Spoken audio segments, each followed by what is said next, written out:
Hello, I M ശ്രീഷൈൻ. ഇവിടെ ഞങ്ങൾ കലൂരിൽ പോണോത്ത് ലൈനിൽ അവന്യൂ 10 പുതുതായിട്ടൊരു വീട് വെച്ചു. നമ്മൾ വീട് വെക്കാൻ തുടങ്ങുമ്പോൾ തന്നെയുള്ളൊരു ചിന്ത എന്ന് പറയുന്നത് അതിൻ്റെ നമ്മളെ റിക്വയർമെൻറ്റ് നമ്മളൊരു ആർക്കിടെക്റ്റിനോട് സംസാരിക്കും. അങ്ങനെ ഞാനൊരു me and my wife met 3-4 builders and architects.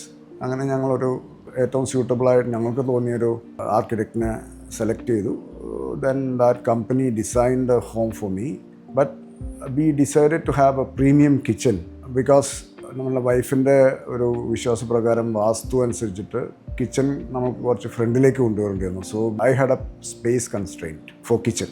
അപ്പം ഞാനിങ്ങനെ ഓൺലൈനിലെല്ലാം തിരഞ്ഞപ്പോൾ ഞാൻ കണ്ട് എനിക്ക് ഏറ്റവും പ്രീമിയമായിട്ടും ഏറ്റവും എലഗൻ്റായിട്ടും തോന്നിയിട്ടുള്ള kitchen designs was that of space food എന്ന് പറയുന്ന ഒരു പാൻ ഇന്ത്യ പ്രസൻസ് ഉള്ള കമ്പനിയാണെന്ന് മനസ്സിലായി.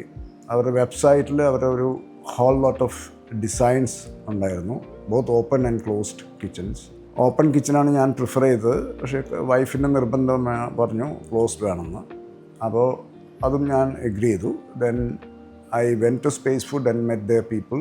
They showed me. അപ്പോൾ അവരവരുടെ എക്സ്പീരിയൻസ് സെൻറ്റർ പോലെയാണ് അത് എനിക്ക് തോന്നിയത്. അവരുടെ എക്സാക്റ്റ് കിച്ചൺ അവർ ചെയ്ത മോഡൽസ് അവരുടെ ഡിസ്പ്ലേ ഉണ്ടായിരുന്നു. Then I was quite impressed again. അവരുടെ ക്വാളിറ്റി ഓഫ് വർക്ക്മെൻഷിപ്പ്, യൂസ് ചെയ്യുന്ന പാർട്സിൻ്റെ അതിൻ്റെ ബ്രാൻഡ് വാല്യൂ മൊത്തത്തിൽ എന്നെ അട്രാക്റ്റ് ചെയ്തു. അപ്പോൾ ഞങ്ങൾ രണ്ടുപേരും decide to will go with space food for kitchen എന്നുള്ളത്. കിച്ചണിൽ ഞാൻ പറഞ്ഞു സ്പേസ് കൺസ്ട്രെയിൻ്റ് ഉണ്ടായിരുന്നു. അപ്പോൾ അതെല്ലാം ഒഴിവാക്കിയിട്ട് അതെല്ലാം പരിഹരിച്ചു. അതുമാത്രമല്ല, ഒരു സെപ്പറേറ്റ് ബ്രേക്ക്ഫാസ്റ്റ് കൗണ്ടർ അവർ ഡിസൈൻ ചെയ്തു. അപ്പോൾ എന്താണോ ഡിസൈൻ ചെയ്തത് അത് എക്സാക്ട്ലി അതുപോലെ അത് എക്സിക്യൂട്ട് ചെയ്യാൻ പറ്റി. Everything was manufactured in Nagpur in there centralised factory.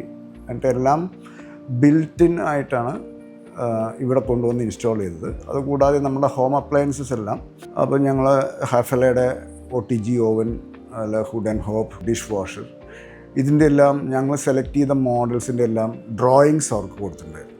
ആ ഡ്രോയിങ്സ് നമ്മളൊരു മില്ലിമീറ്റർ മാറിക്കഴിഞ്ഞാൽ ഇതൊന്നും സ്യൂട്ടാവില്ല. പക്ഷേ അവർ എക്സാക്ട്ലി അതൊന്നും വ്യത്യാസമില്ലാതെ ആ കറക്റ്റ് ഡയമെൻഷൻസിൽ അവരത് ഫാബ്രിക്കേറ്റ് ചെയ്തു, അവരത് കൊണ്ടുവന്ന് ഇൻസ്റ്റാൾ ചെയ്തു. പിന്നെ അവർ വേറൊരു സ്പെഷ്യാലിറ്റി എനിക്ക് തോന്നിയത് ഒരു മെംബ്രെയിൻ ടെക്നോളജി. അപ്പോൾ ഞങ്ങൾ ഉപയോഗിച്ചത് HDHMR മെറ്റീരിയലാണ്, high definition high moisture resistant material. അപ്പോൾ അതിലൊരു ഈ എഡ്ജ് ബാൻഡിങ് ആവശ്യമില്ല ഈ മെംബ്രെയിൻ ടെക്നോളജി ഉപയോഗിച്ചാൽ. അപ്പോൾ ഞാൻ വേറെ ഫിറ്റ് ഔട്ട് കമ്പനീസിനൊക്കെ എൻക്വയറി ചെയ്തപ്പോൾ അവർ everybody is doing edge banding. അപ്പോൾ ഇവർക്ക് എഡ്ജ് ബാൻഡിങ് ഇല്ല. അപ്പോൾ അതിൻ്റെ ഒരു ബ്യൂട്ടി അതിനുണ്ട്. Then everything was executed very well as per the design and we were quite happy with that. അതും എനിക്ക് അത്ര വലിയൊരു കോസ്റ്റ് ഒന്നും വന്നില്ല. ബട്ട് ഒരു പ്രീമിയം ബ്രാൻഡാണ്. What they promised was executed and we are happy about it.